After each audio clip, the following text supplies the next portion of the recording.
Alright, hello.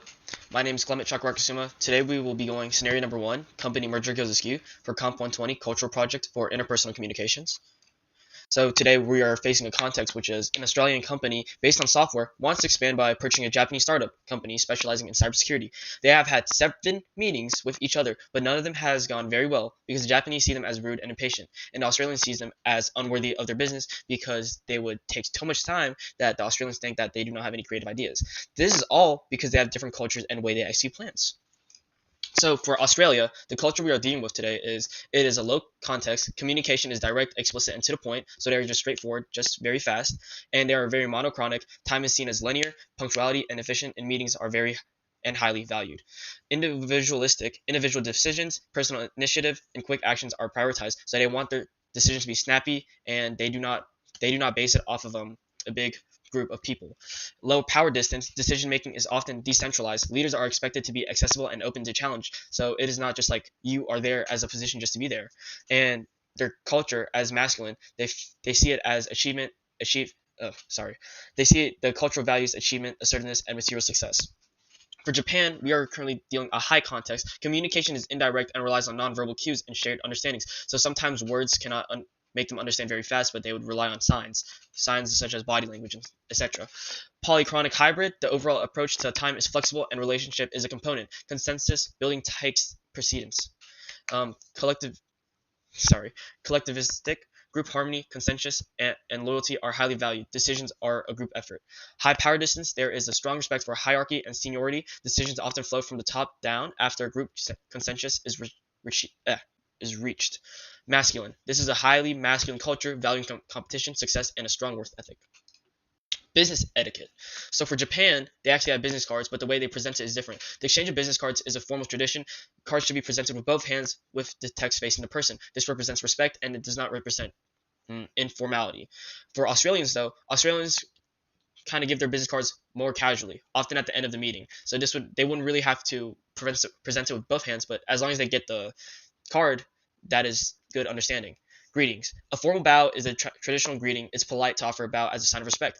But for Australians, a firm handshake is the standard greeting for both men and women. Now, for dress coding, Japanese people tend to have formal and considerate business attires, and they might wear a dark suit, white shirt, and a conservative tie are normal. But for dress codes for Australians, it might be a little more relaxed in Japan. It's still professional, but it might not be as more strict. But one thing Japan does have is that they would give gifts, and this is very important because in the Japanese culture, they would tend to give gifts to the person they are talking to or they have very close relationships to.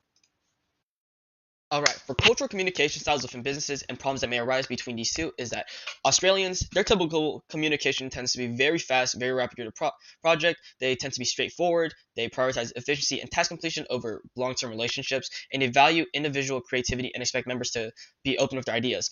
Japanese people tend to have a group consensus, so they all tend to agree to something before saying yes individually. They communicate indirectly, sometimes with nonverbal cues such as shaking their heads, have silence, or etc. They value saving their face, so instead of saying no, they might have a little silence in the room to indicate they don't agree with it. And they prioritize group harmony over long-term relationships, and you can see how this creates a big conflict because these two are not similar. And for Australians, them being very patient and trying to make a decision, Australians might see this as them stalling because they do not have any decisions or ideas, when really, in case, it's just the Japanese people just trying to reach a group consensus. And this, Australians rushing them, might see them as rude and disrespectful and just very impatient. They might have misunderstandings. They may fail to understand that the lack of immediate response from the Japanese team is due to a need for consensus and not a lack of ideas. And for the Australians, the Japanese team may misinterpret the Australians' quick pace as a sign that they are rushing the process and not being transparent.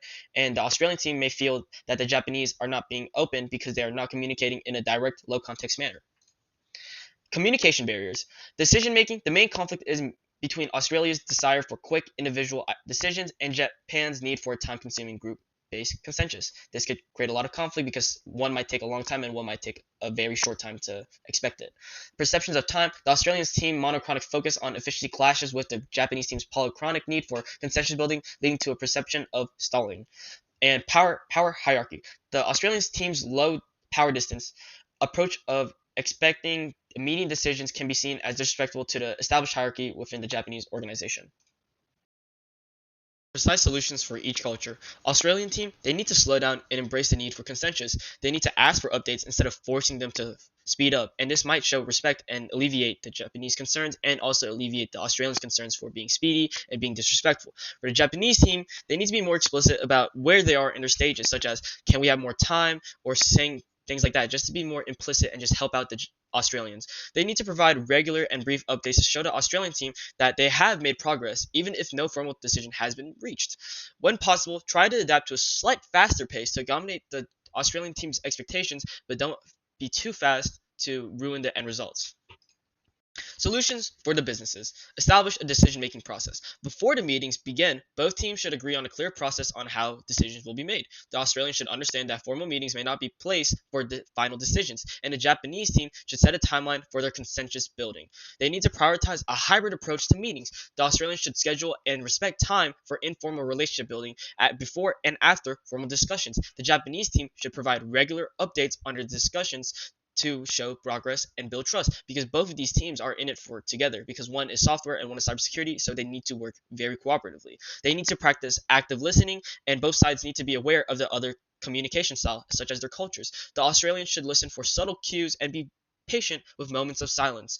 The Japanese team should make a conscious effort to be more direct and explicit to avoid being misunderstood. These are my sources. Thank you so much